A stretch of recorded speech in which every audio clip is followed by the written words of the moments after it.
today's challenge is we need to get an outlet down there.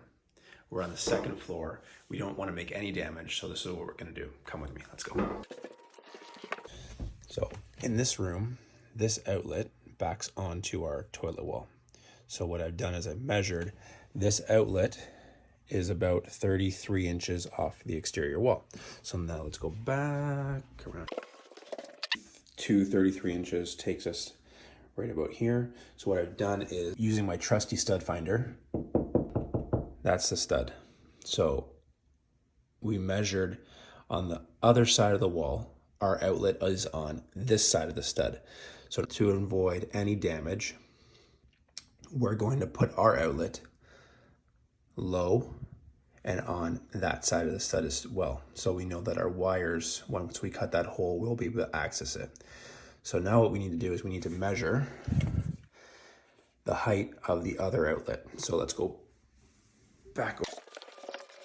So we are at roughly 16 inches to the top and 11 inches to the bottom. So we need to make sure that the height of our outlet on the other side is below 11 inches. So I've measured, made sure I'm below the outlet on the other side. I've also used my trusty stud finder and I've made my mark where I think the top of my box is going to be. So now let's see how close I am.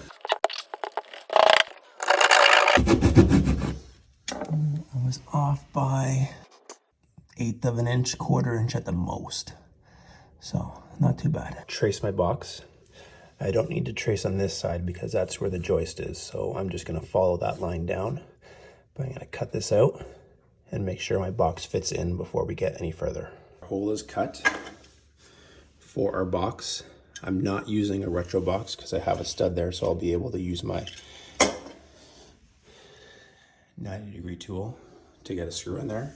And you can actually see the wires are in there from the other outlet, which is right there. So we did a great job. Proud of myself. I'm gonna pat myself on the back.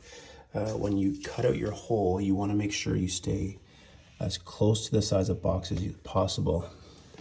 And that when you put your cover plate on, it will cover everything. So again, we've done that. It's gonna be a clean install. We've come back around to this side. So now we're gonna pop this outlet off because this is the one that we're going to kind of piggyback off of. And we're gonna work live because it makes us feel tough. Just kidding, we're not going to do that. Never work live, it's dangerous. Electricity kills. It only takes 0.01 of an amp to cause death, and 120 volts kills more people every year than every other voltage combined. 120 can still be dangerous. Let's go turn off the breaker. Power is off. I checked it with this and we have no lights in here. So if you look through there, actually you're not gonna be able to see it because I have a flash on my phone. I can see the light coming from the bathroom, so we're good. What we're gonna do is open up that clamp and we're gonna fish our wire kind of up and down, and I'll grab it from the other side. So let's show you how we do that. Okay, so we have that clamp opened up. Now we can take our wire. I'm gonna put a bit of a hook or a bend on it.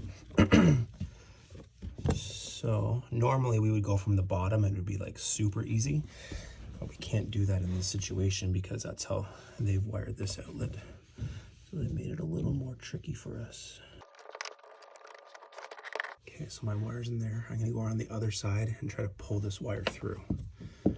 Hopefully I can get it. Okay, I got it. I'm sweating. It's a little challenging getting my hand in that hole to how I had to orientate it, but I got it. So let's go show you what it looks like on the other side. I'll give it one more pull just to get a little more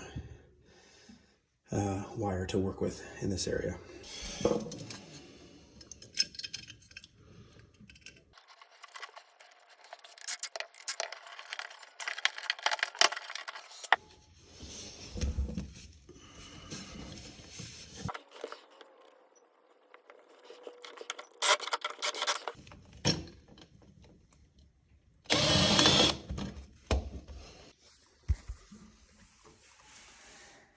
And that, my friends, is how you do a clean install with no damage, no mess. And before everyone starts complaining, we're gonna swap the breaker downstairs so it's an arc fault and GFCI breaker. So that is protected because there's a sink there, a toilet, we want it to be safe.